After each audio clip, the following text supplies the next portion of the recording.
ওয়াকার সাহেব সচল হয়েছে, ওনার পাঙ্খা গজাইছে ইন্ডিয়ার সচিব নিয়ম বহির্ভূতভাবে ক্যান্টনমেন্টে যাইয়া যখন দেখা করছে, তারপর থেকে গত বুধবার সে খালেদা জিয়ার সাথে গেছে দেখা করতে। আমি যে প্রথম থেকে বলে আসতেছি যে এই ওয়াকার এটা ইন্ডিয়ান মাল, যখন বলেছি সিসির মতো একটা প্রো ইন্ডিয়ান সরকার বসাইতে চায়, তখন সবাই আরে রে রে করে উঠছিল। এমন ভাব সবাই তখন ওয়াকার লীগ হয়ে উঠছিল, নতুন জাতির পিতা হয়ে উঠছিল ওয়াকার। এখন বুঝেছেন তো উঠটি কি কই বান্ধা আছে, যারা তখন সিক্কর মারিছিলেন আপনারা জবাব দিবেন ইন্ডিয়ান ফরেন সেক্রেটারির সাথে কিসের ইটিস পিটিস, তার জবাব আছে নাই। ইন্ডিয়ান ফরেন সেক্রেটারি যে পানি পড়া দিছে তার ভিত্তিতে এখন বাংলাদেশের রাজনীতির ইস্যুগুলো শেপ নিবে, আমি কয়ে রাখলাম, লিখে রাখেন। এরই একটা অ্যাসাইনমেন্ট হইতে পারে খালেদা জিয়ার সাথে দেখা করা, ওনারা কিছু বোঝানোর চেষ্টা করা। কি কি পানি পড়া দিছে ইন্ডিয়ান ফরেন সেক্রেটারি ওয়াকার রে, আসেন সেটা একটু বুঝে দেখি। কি দিছে এটা বলা মুশকিল, এইটা ওয়াকার আর পররাষ্ট্র সচিব বিক্রম মিশ্র জানে, তবে আমরা অনুমান করতে পারি।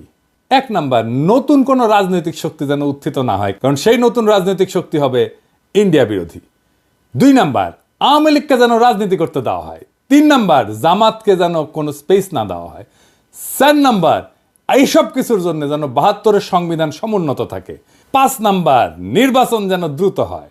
নির্বাচন দ্রুত না হইলে বিএনপির খবর আছে ধানের শিশার কেউ চিনবে না, চিনবে নাকি টেম্পু স্ট্যান্ড। যাই হোক, এমনিতে বিএনপি আমার উপরে বিলা, আরো বিলা হোক, সেটা চাই না। তাইলে যা যা ঘটতেছে রাজনৈতিক মহলে সেই সব এই লাইন বরাবর না। এবার বুঝেছেন তো কাটটিকি কই বান্দা, ইন্ডিয়া মারিচ্ছে উটি থেকে আর লাশ পড়িচ্ছে ইটি। ওয়াকার সাহেব ক্যাঙ্কা জাতির ত্রাণ করতে, এবার বুঝেছেন তো, বুঝছাও। এইবার আসেন সংবিধান নিয়ে আলাপ করি। 72-এর সংবিধানের মধ্যে কি পাইছে বিএনপি, এটা রাখাই লাগবি। একটা রিল দেখেছিলাম ফেসবুকে, দেখি গুটাইতে গুটাইতে যে মায়ের কাছে এক পোলা এক মাইয়া নিয়ে আসছে, তো কইছে যে এটা আমার বউ। তো মা কইছে কি আছে এর মধ্যে, তো পোলা কয় ওর মধ্যে তো নাতি আছে। দেখেন। ওমা, মা, হ্যাঁ বলছি আমি বিয়ে করেছি, এইটা তোমার বৌমা। এই মেয়ে হবে আমার বাড়ির বউ? কি আছে এই মেয়ের মধ্যে? ওর মধ্যে তোমার নাতি আছে।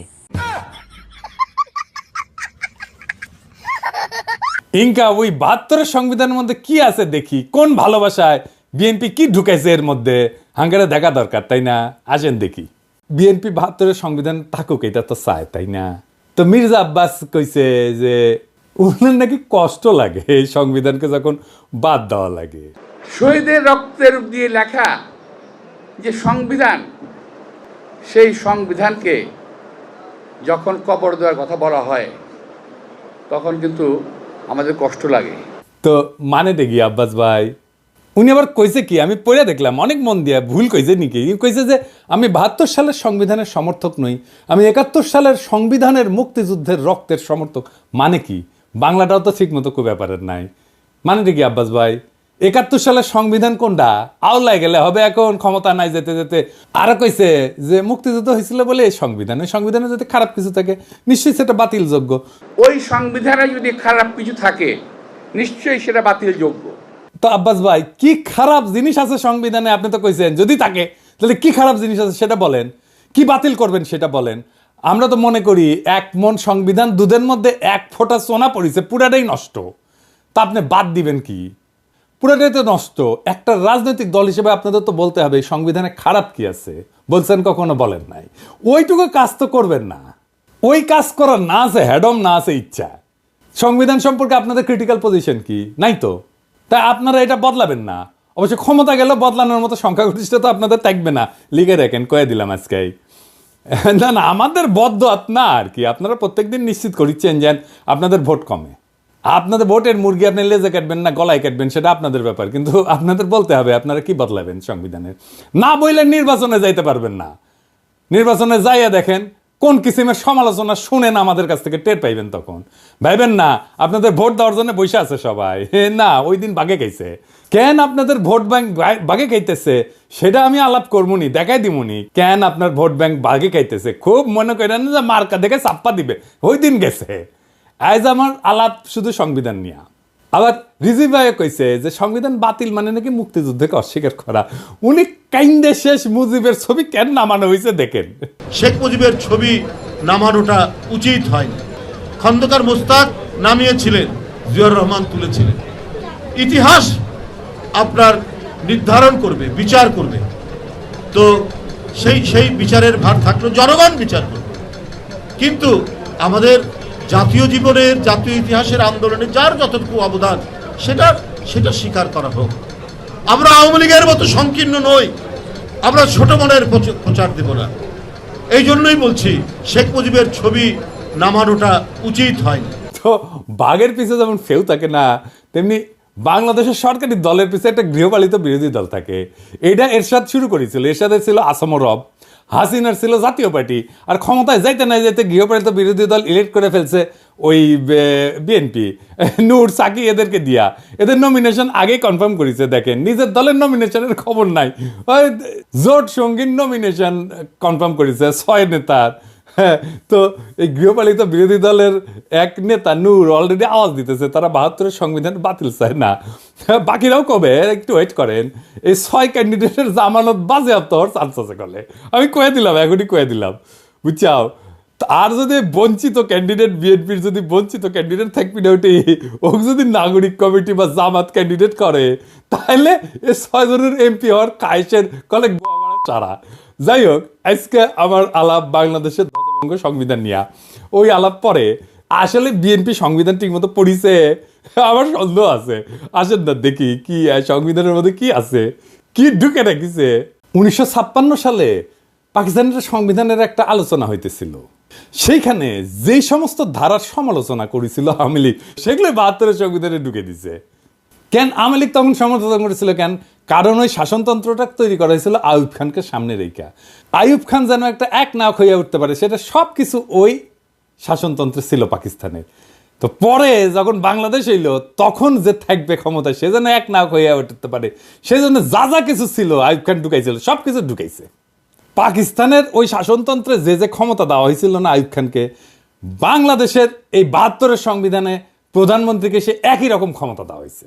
আপনি তো জানেন যে এমপি ইলেকশন হয়ে আসে 300টা সিট থেকে, কিন্তু এই এমপি কি কেন স্বাধীনভাবে কোনো আলাপ করতে পারে, সিদ্ধান্ত নিতে পারে, মতামত দিতে পারে না? দলের ডিসিশনের বাইরে গেলে সদস্যপদ বাতিল হয়ে যায়। মানে হাসিনা যেটা চাইবে, বা সংসদের নেতা যেটা চাইবে, বা ভবিষ্যৎ দলের নেতা যেটা চাইবে, সেখানে এমপিদের ভোট দিতে হবে। তাহলে আলাদা আলাদা এমপি থেকে লাভ কি, তাই না? দলের সিদ্ধান্তের বাইরে যদি ভোটই দিতে না পারে, তাহলে আলাদা আলাদাভাবে ভোট করার তো দরকার নাই। 300 জন আলাদা লোকের তো দরকার নেই, একজন থাকলেই হয়তো, তাই না? এই সংবিধানে মিশামিশি মেলা কথা লেখা আছে, কথা দিয়ে ভরে রেখেছে আর কি। লিখেছে প্রজাতন্ত্রের সকল ক্ষমতার মালিক নাকি জনগণ। বাপরে, তার মানে আমি আপনি জনগণ, তা আমি আপনি মালিক তো, তাই না? হ্যাঁ, তো লিখেছে কি? লিখেছে প্রজাতন্ত্রের সকল ক্ষমতার মালিক জনগণ। এটা দিয়া কিন্তু শেষ না, এরপরে বাক্যটা একটা সেমিকলন চিহ্ন দিয়া আবার ঘোষণা করছে যে এই ক্ষমতা কেবল সংবিধানের অধীনে ও কর্তৃত্বে কার্যকর হইবে। তাহলে প্রশ্ন যেটা স্বাভাবিকভাবে আসে সেটা হইতেছে যে সংবিধান জনগণের যে ক্ষমতা, এটা কাদের, কিভাবে প্রয়োগের দায়িত্বটা দিছে কাকে? এই ক্ষমতা কেবল সংবিধানের অধীনে ও কর্তৃত্বে কার্যকর হবে। তার মানে কি? তার মানে এই ক্ষমতাটা প্রয়োগের দায়িত্ব কারে দিছে, বুঝছেন? এই ক্ষমতা প্রয়োগের মালিক হইতেছে প্রধানমন্ত্রী। আপনি মালিক, কিন্তু প্রয়োগ করবে প্রধানমন্ত্রী। মানে বুঝেছেন তো, মালিক আপনি, কিন্তু মালিকের ক্ষমতা প্রধানমন্ত্রী। তো এই কাগজের মালিক হওয়া কাম কি, লাভ কি? বাড়ির মালিক আপনি, কিন্তু এই বাড়ির থেকে পাশের বাড়ির মুখলেস, তো এই বাড়ি থেকে আপনার লাভ কি? ভোট দেওয়ার অধিকার ছাড়া ক্ষমতা প্রয়োগের কোনো বিধান এই সংবিধানে কোথাও আপনি খুঁজে পাবেন না। তাও এই সামান্য অধিকারটাও কেড়ে নেওয়া হয়। তার ফলে সংবিধানে যাই লেখা থাকুক, মালিক বলুক যাই করুক, জনগণ আখেরে দাস হইয়া যায় রাজনৈতিক দলের। এবার আসেন রাষ্ট্রপতির ভূমিকা নিয়ে কথা বলি। সংবিধানে যে রাষ্ট্রপতি বিষয়ক অনুচ্ছেদ আছে না, ওইখানে বলা আছে যে কেবল প্রধানমন্ত্রী নিয়োগের ক্ষেত্র ব্যতীত রাষ্ট্রপতি অন্য সকল দায়িত্ব পালনে প্রধানমন্ত্রীর পরামর্শ অনুযায়ী কার্য করিবেন। তবে শর্ত থাকে যে প্রধানমন্ত্রী রাষ্ট্রপতিকে আদৌ কোনো পরামর্শ দান করিয়াছেন কিনা, এবং করিয়া থাকলে কি পরামর্শ দান করিয়াছেন, কোনো আদালত সেই সম্পর্কে কোনো প্রশ্নের তদন্ত করিতে পারিবে না। অর্থাৎ সংবিধান রাষ্ট্রপতিকে যে সব ক্ষমতা দিছে বলে মনে করা হইতেছে, তার কোনোটাই আসলে তার নাই, বুয়া। সবই প্রধানমন্ত্রী পরামর্শ অনুযায়ী প্রয়োগ করতে বাধ্য। তা প্রধানমন্ত্রী পরামর্শ ছাড়া যদি প্রয়োগ করতে না পারে, তাহলে রাষ্ট্রপতি থেকে লাভ কি কর বলেন তো? বিচারপতি, নির্বাচন কমিশনের নিয়োগ, সকল সাংবিধানিক পদে নিয়োগ দান, দণ্ডপ্রাপ্ত আসামির দণ্ড মওকুফ, কোনো কিছুই প্রধানমন্ত্রী পরামর্শ ব্যতীত করার ক্ষমতা সংবিধান রাষ্ট্রপতিকে দেয়নি। আবার সংবিধান পড়লে মনে হইতে পারে যে রাষ্ট্রপতি প্রতিরক্ষা বাহিনীর সর্বাধিনায়ক, সে বিচারপতি নিয়োগ করে, অ্যাটর্নি জেনারেল নিয়োগ করে, নির্বাচন কমিশন মহাহিসাব নিরীক্ষক নিয়োগ করে, কিন্তু আগের অনুচ্ছেদটা যদি দেখেন না, তাইলে এই সমস্ত ক্ষমতা আসলে দেখা যাচ্ছে যে দৃশ্যত রাষ্ট্রপতির, কিন্তু প্রকৃতপক্ষে এটা প্রধানমন্ত্রীর আন্ডারে। রাষ্ট্রপতি প্রধানমন্ত্রীর আন্ডারে চাকরি করা এক ভালচুন, যার নিজের কোনো ক্ষমতা নাই, চাঁদের মতো আর কি, নিজের কোনো আলো নাই। প্রধানমন্ত্রী সূর্যের আলোতে সে আলোকিত। তো সংবিধান অনুসারে বলছে যে রাষ্ট্রপতির আছে প্রধানমন্ত্রী নিয়োগের ক্ষমতা, কিন্তু এবার বলাও আছে যে সংসদের সংখ্যাগরিষ্ঠ সদস্যের আস্থাভাজন বলে রাষ্ট্রপতির নিয়োগ প্রতীয়মান হইতে হবে। তার মানে রাষ্ট্রপতি তাকেই প্রধানমন্ত্রী নিয়োগ করবে যে সংসদের সংখ্যাগরিষ্ঠ। তার মানে তার রাষ্ট্রপতির তো আসলে কোনো ক্ষমতা নাই। প্রকৃত অর্থে প্রধানমন্ত্রী নিয়োগের ক্ষমতাও তার না। এটা হলো সংখ্যাগরিষ্ঠ সংসদ সদস্যের ক্ষমতা। তারপরে প্রধানমন্ত্রী তো প্রজাতন্ত্রের নির্বাহী ক্ষমতার অধিকারী করছেই, মন্ত্রী নিয়োগ করা, বরখাস্তের এখতিয়ার সংবিধানে প্রধানমন্ত্রীকে দিছে। বাংলাদেশের সংবিধানে প্রধানমন্ত্রীকে যে ক্ষমতা দেওয়া হয়েছে, প্রাচীনকালের সম্রাটদেরও এই ক্ষমতা ছিল না। আচ্ছা, এবার আসেন, পৃথিবীর সব দেশে ইমপিচ করা যায় রাষ্ট্রপ্রধানকে, তাই না? সংবিধান অনুসারে প্রধানমন্ত্রীকে কি ইমপিচ করা যায়? প্রধানমন্ত্রীর বিরুদ্ধে যদি কোনো অভিযোগ ওঠে, তাহলে তদন্ত করবে কে? এটাও কি রাষ্ট্রপতিকে প্রধানমন্ত্রীর সাথে পরামর্শ করে করতে হবে? প্রধান বিচারপতির বিরুদ্ধে যদি কোনো অভিযোগ ওঠে, তাহলে সেটা তদন্ত করার অধিকারী বা কে? কেমন করে করবে? প্রধানমন্ত্রী রাষ্ট্রীয় পররাষ্ট্র বিষয়ে রাষ্ট্রপতিকে অবহিত করবেন, ঠিক আছে, কিন্তু অবহিত হয়ে থাকা কি যথেষ্ট? যদি প্রধানমন্ত্রী কোনো রাষ্ট্রীয় কর্মকাণ্ড বা পররাষ্ট্র সম্পর্ক নির্ণয়, রাষ্ট্রীয় নিরাপত্তা, দেশের স্বাধীনতা, সার্বভৌমত্ব কিংবা বাংলাদেশের সংবিধানের সঙ্গে অসঙ্গতিপূর্ণ হয়, তাহলে তার বিচারটা করবে কে? এই বিচারের সুযোগ আমাদের সংবিধানে নাই। এইভাবেই সংবিধান প্রধানমন্ত্রীর স্বেচ্ছাচারিতার সুযোগ করে দেওয়া হয়েছে। এই সংবিধানের মধ্যে লুকায় আছে ফ্যাসিবাদের বীজ, এই সংবিধানের মধ্যে লুকায় আছে স্বৈরাচারের বীজ। ওই যে বলছি না, এর মধ্যে কি আছে? এইটাই আছে, ওইটাই বিএনপির পছন্দ। ও বিএনপি ওই আর একটা স্বৈরাচার হয়ে উঠতে চায়। এই যে আভ্যন্তরীণ রাজনীতি, অর্থনীতি, আইন শৃঙ্খলা পরিস্থিতিতে বিশৃঙ্খলা, অরাজকতা, এমনকি দেশদ্রোহিতা করছে যে হাসিনা, এর জন্য হাসিনাকে দায়ী, দোষী সাব্যস্ত করা, বিচার করার সাংবিধানিক সুযোগ সংবিধানে নাই। বুঝছাও? বিশ্বের সবচেয়ে ক্ষমতাধর ব্যক্তিকে, মার্কিন প্রেসিডেন্ট তো, তাই না, তারই ইমপিচ করা যায়। আর আমাদের সংবিধান এমন যে প্রধানমন্ত্রীকে ইমপিচ করা তো দূরে থাক, সাংবিধানিকভাবে তার কাছে জবাবদিহিতা চাওয়ার এবং আদায় করার কোনো সুযোগ নাই, ব্যবস্থাও নাই। এই জন্যই এই সংবিধান, ৭২-এর সংবিধান এত পছন্দ বিএনপির। বুঝছাও? এইবার আসেন দেখি যে রাষ্ট্র তার ঘোষিত নীতির উল্টা নীতিও এই সংবিধানের বলে বাস্তবায়ন করতে পারে। কেমনে? আসেন দেখি। সংবিধানে রাষ্ট্র পরিচালনার মূলনীতি লেখা আছে। তো একটা মূলনীতির তো একটা অংশ রাজনৈতিক, আমরা জানি, এবং একটা অংশ অর্থনৈতিক। রাষ্ট্র যে রাজনৈতিক এবং অর্থনৈতিক লক্ষ্য নির্ধারণ করছে, তার বাস্তবায়ন আদালতের এখতিয়ারের বাইরে রাখা হয়েছে। এই নিয়ে যদি কোনো প্রশ্ন নাও তোলা হয়, আর যদি রাষ্ট্র যদি তার ঘোষিত নীতির বিপরীতে কোনো নীতি বাস্তবায়ন করতে যায়, তাহলে সেটা আদালতে যায় বন্ধ করা যাবে না। যেমন ধরেন, আমাদের রাষ্ট্রীয় মূলনীতিতে স্বাস্থ্যকে, চিকিৎসাকে একটা মৌলিক অধিকার হিসেবে বর্ণনা করা হয়েছে। এখন আপনি যদি চিকিৎসা না পান, চিকিৎসা দিতে যদি না পারে, আপনি কি আদালতে যে মামলা করে দিতে পারবেন রাষ্ট্রের বিরুদ্ধে, সরকারের বিরুদ্ধে? পারবেন না। তো তাইলে মৌলিক অধিকার থেকে লাভ কি? এই সংসদকে 2/3 ভোটে সংবিধানের সব কিছু পরিবর্তন, স্থগিত, এটার ক্ষমতা দেওয়া হয়েছে। যেটা এমনকি মূলনীতি হইলেও, সংবিধানের মূলনীতি হইলেও, রাষ্ট্রীয় মূলনীতি হইলেও, সেটা মৌলিক অধিকার হইলেও, এমন যে কোনো কিছুই সে স্থগিত করে দিতে পারে, নষ্ট করে দিতে পারে। রাষ্ট্রের মূলনীতি বাস্তবে প্রয়োগ না করে সম্পূর্ণ বিপরীত পথে চললেও তা কোনোভাবে সংবিধানের লঙ্ঘন হবে না, যদি 2/3 ভোট আপনি পান। এবং এই রাহাজানি বন্ধ করার কোনো সাংবিধানিক ব্যবস্থা এই সংবিধানে নাই। 2/3 ভোট নিয়ে বাংলাদেশের নাম যদি গান্ডুল্যান্ড করে দেওয়া হয়, তাও সই, সেটাও সংবিধান সম্মত। আর এই সংবিধানে হাত দিতে হলে বিএনপি ব্যথা পায়। তো সংবিধান যদি জনগণের অভিপ্রায় প্রকাশ হয়, তার স্বাধীনতা রক্ষার সনদ হয়, তাহলে জনগণের ঊর্ধ্বে তো কারো অবস্থান হইতে পারে না। কিন্তু এমপিরা জনগণের ঊর্ধ্বে হয়ে যায় যদি তার 2/3 সংখ্যাগরিষ্ঠতা থাকে। সুতরাং জনগণ তার জাতীয় বা রাষ্ট্রীয় অভিপ্রায় হিসেবে যা ঠিক করবে, সেটা সংশোধনের এখতিয়ার কোনোভাবেই এই এমপিদের কাছে থাকতে পারে না। কিন্তু এই সংবিধানে আছে।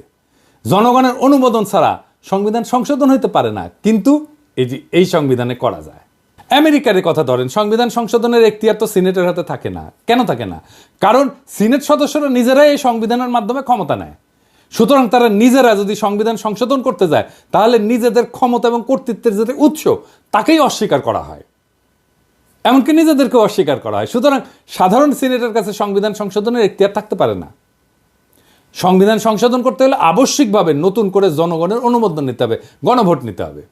এই কারণেই সংবিধানের ৪র্থ সংশোধনীর মাধ্যমে সংবিধানের চরিত্রের আমূল পরিবর্তন ঘটায় একদলীয় শাসন ব্যবস্থা বাকশাল কায়েম করছিল আওয়ামী লীগ, করতে পারছিল।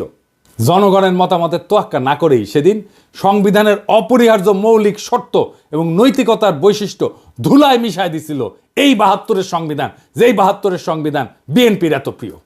এবার আসেন, আপনারা আবার টাকা নিয়ে কি রাহাজানি করে এমপিরা এই সংসদে, সেটা দেখি। রাষ্ট্র কিভাবে কার কাছ থেকে কত টাকা আদায় করবে, কার জন্য কত টাকা খরচা করবে, সেটা নির্ধারণের জন্য যে বিল আনা হয় তাকে অর্থ বিল বলা হয়। এই অর্থ বিল সম্পর্কে আদালতে প্রশ্ন উত্থাপন করা যাবে না। রাষ্ট্রের অর্থ যে কোনোভাবে খরচা করলে, আত্মসাৎ করলে, লুণ্ঠন করলেও জনগণের পক্ষ থেকে কোনো প্রশ্ন তোলার এতটুকু অবকাশ সেখানে নাই। আপনার বালিশ যদি ১ লাখ টাকায় কেনা হয় আর সেটা যদি অর্থ বিলে অন্তর্ভুক্ত থাকে, এটা নিয়ে দুদকও কিছু করতে পারবে না। এবার বুঝেছেন তো কেন একটাও দুর্নীতির মামলা করা যায় নাই হাসিনার দলের লোকেদের বিরুদ্ধে, হাসিনার বিরুদ্ধে? এই জন্যেই এই সংবিধান বল রাইখা হাসিনার দুর্নীতির বিচার করতেই পারবেন না। এই জন্যই চাইছিলাম এই সংবিধান ছুঁড়ে ফেলে দিতে, যেই সংবিধান বিএনপির এত প্রিয়। এই সংবিধানের ১১ ভাগে একবারে শেষ দিকে একটা অনুচ্ছেদে বলা আছে, এই সংবিধানের বিধানাবলী সাপেক্ষে সকল প্রচলিত আইনের কার্যকারিতা অব্যাহত থাকিবে, তবে অনুরূপ আইন এই সংবিধানের অধীনে প্রণীত আইনের দ্বারা সংশোধিত বা রহিত হইতে পারিবে। এর মানে হইতেছে পাকিস্তান আমলে যে সমস্ত আইন বিধিবিধান জারি ছিল তা ছিল ব্রিটিশদের পরিত্যক্ত, তাই দুইবার স্বাধীনতার পরেও দাড়ি কমা সমেত বাংলাদেশে জারি করা হইল সেই সমস্ত আইন। সংবিধানে যেখানে মৌলিক অধিকারসমূহের বিবরণ দেওয়া হয়েছে, সেই অধিকারসমূহে আইন অনুযায়ী বা আইনের বিধান সাপেক্ষে বা জনস্বার্থে প্রচলিত আইনের বিধিনিষেধ সাপেক্ষে ইত্যাদি শব্দ ব্যবহার করে পঙ্গু করে দেওয়া হয়েছে। একটা উদাহরণ দিই, ভাষার মারপ্যাচ দিয়া কেমনি আমাদের অধিকারের আছে। সংবিধানে বলা হয়েছে আইন অনুযায়ী ব্যতীত জীবন ও ব্যক্তি স্বাধীনতা হইতে কোনো ব্যক্তিকে বঞ্চিত করা যাইবে না। তার অর্থ দাঁড়ায় আইনের মাধ্যমে ছাড়া কোনো ব্যক্তিকে জীবন ও ব্যক্তি স্বাধীনতা হইতে বঞ্চিত করা যাবে না, অর্থাৎ আইন নির্ধারিত পদ্ধতিতে করা যাবে, তাই না? এই জন্যই পরবর্তী সময়ে যে বিচার বহির্ভূত হত্যা, ক্রসফায়ার নামে যেটা কুখ্যাত, তার মতো বর্বর ব্যবস্থা সংবিধান সম্মত হইয়া গেছে। কারণ দেখানো যায় ক্রসফায়ারও আইনসম্মত। আপনি কি দেখেছেন এতগুলো ক্রসফায়ার হয়েছে, এর বিচার কেন হইল না? বুঝেছেন তো বিএনপি এসে এটার বেনিফিট নিবে। ক্রসফায়ার তো বিএনপি শুরু করেছিল। 1898 সালে ব্রিটিশ যে ফৌজদারি কার্যবিধি ছিল, এর ধারা অনুযায়ী বিচারে যদি মৃত্যুদণ্ড বা যাবজ্জীবন কারাদণ্ড হইতে পারে এমন অভিযোগ, অভিযুক্ত আসামিকে কিন্তু পুলিশ গুলি করে মেরে ফেলতে পারে। এমন একটা ঘটনা ঘটলে একটা প্রশাসনিক তদন্তে গুলি ছড়ার ঘটনাটাকে আত্মরক্ষামূলক বলে মনে করলেই হত্যাকাণ্ডটা আইনসম্মত হয়ে যায়। এইভাবে সমস্ত ক্রসফায়ার আইনসম্মত হয়ে গেছে। এই জন্য পুলিশ বা র্যাবের গুলিতে নিহত প্রত্যেককে সন্ত্রাসী, খুনের মামলার আসামি হইতে হয়, বুঝছেন? এটা শাস্তি তো মৃত্যুদণ্ড। সেই জন্য এরা যদি মাইরা ফেলে তাইলে এইটা আইনসম্মত। এইবার আসেন বিএনপি নিজে কিভাবে নিজের সেটা দেখি। বিএনপি তো বলে যে আমাদের জাতিসত্তা বাংলাদেশি, তাই না? বিএনপি আর আওয়ামী লীগের মধ্যে তো তফাৎ হচ্ছে, আওয়ামী লীগ মনে করে আমাদের জাতিসত্তা বাঙালি আর বিএনপি মনে করে আমরা বাংলাদেশি। তো এই সংবিধানে কি লেখা আছে? লেখা আছে বাংলাদেশের নাগরিকগণ বাঙালি বলিয়া পরিচিত হইবেন। তো এই বাক্য দিয়া সংবিধানে বাঙালি ছাড়া অন্যান্য জাতির অস্তিত্বকে অস্বীকার করা হইল। তো এতগুলো জাতিসত্তা আছে, আমাদের ক্ষুদ্র নৃগোষ্ঠী আছে, কেউ তাহলে বাংলাদেশের নাগরিক না? রাষ্ট্র পরিচালনার অন্যতম মূলনীতি অংশে বলা আছে যে ভাষাগত এবং সংস্কৃতিগত একক সত্তা বিশিষ্ট যে বাঙালি জাতি ঐক্যবদ্ধ এবং সংকল্পবদ্ধ সংগ্রাম করিয়া জাতীয় মুক্তিযুদ্ধের মাধ্যমে বাংলাদেশের স্বাধীনতা ও সার্বভৌমত্ব অর্জন করিয়াছেন, সেই বাঙালি জাতির ঐক্য এবং সংহতি হইবে বাঙালি জাতীয়তাবাদের ভিত্তি। এইটা বিএনপি রাখতে চায়, বুঝছাও? ওই পরেই নি আসলে সংবিধান।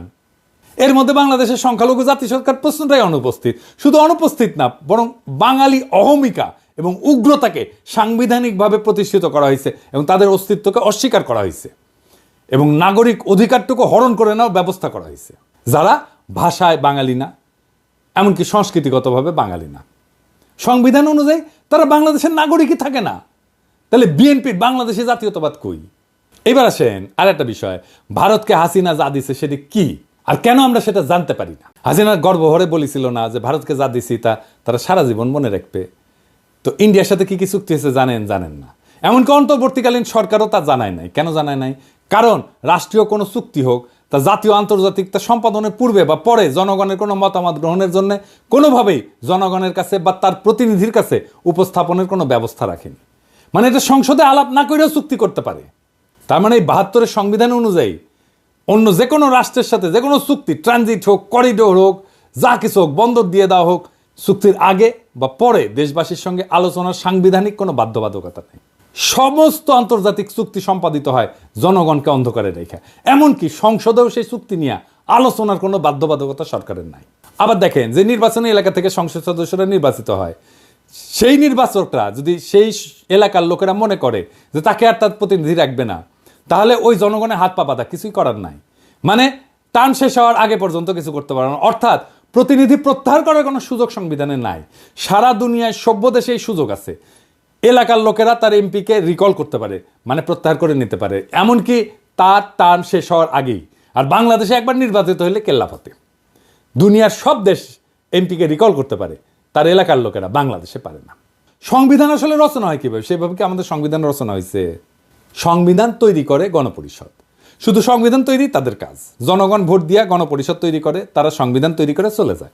সেই সংবিধানের অধীনে নির্বাচন হয়, নতুন সংসদ তৈরি হয়। কেন এই নিয়ম? কারণ আমি যে আইনে চলবো সেই আইন তো আমি নিজে তৈরি করতে পারি না। তাইলে তো আমার সুবিধা মতো আমি আইন বানাবো, তাই না? আমাদের সংবিধান তৈরি হয়েছে এমপিদের দিয়া। তারাই সংবিধান বানাইছে।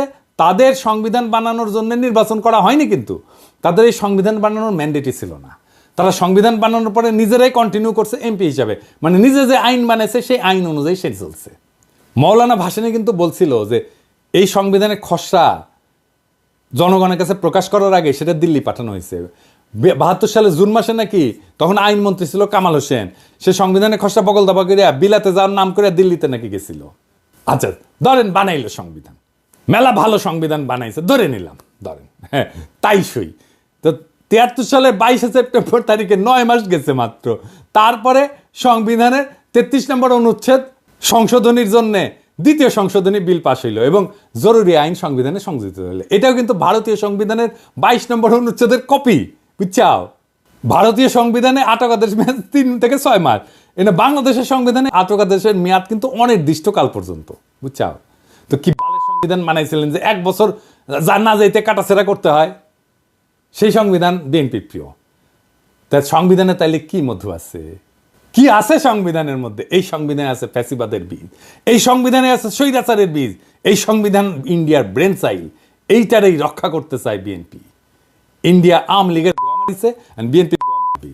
আর সানন্দে বিএনপি পাইতে দিচ্ছে। কি পাইতে দিচ্ছে জিজ্ঞেস করেন না। বাংলাদেশের জনগণ এটা মানবে না। এই সংবিধানের অধীনে নির্বাচন হবে না। প্রফেসর ইউনূসের সরকারের ম্যান্ডেট নাই, বিএনপি বলে। তাইলে সংবিধান প্রণয়নের জন্য সংবিধান সভার নির্বাচন হোক। ম্যান্ডেট নিয়ে তারা জনগণের জন্য সংবিধান লিখুক। ওয়েট করেন আপনারা। নির্বাচন করতে চান, আসেন এই গণপরিষদের নির্বাচন করেন। সংবিধান লেখার নির্বাচন সেটা তো করবেন না। দেশের মালিক আপনারাই না, আমরাও দেশের মালিক। শুধু রাজনৈতিক দলের কথা শুই না দেশ চালাবে অন্তর্বর্তীকালীন সরকার, এটা কোথায় লেখা আছে? জুলাই বিপ্লবের টাইমে ছাত্র জনতা একটা স্লোগান দিছিল, দেশটা কারো বাপের না। মাথায় রেখেন, দেশটা রাজনৈতিক দলের কারো বাপের না। সবার মত নিয়ে দেশ চালাইতে হবে। এই সংবিধান ছুঁড়ে ফেলতে হবে। নতুন সংবিধান ছাড়া কোনো নির্বাচন হবে না। Case close. ইনকিলাব জিন্দাবাদ।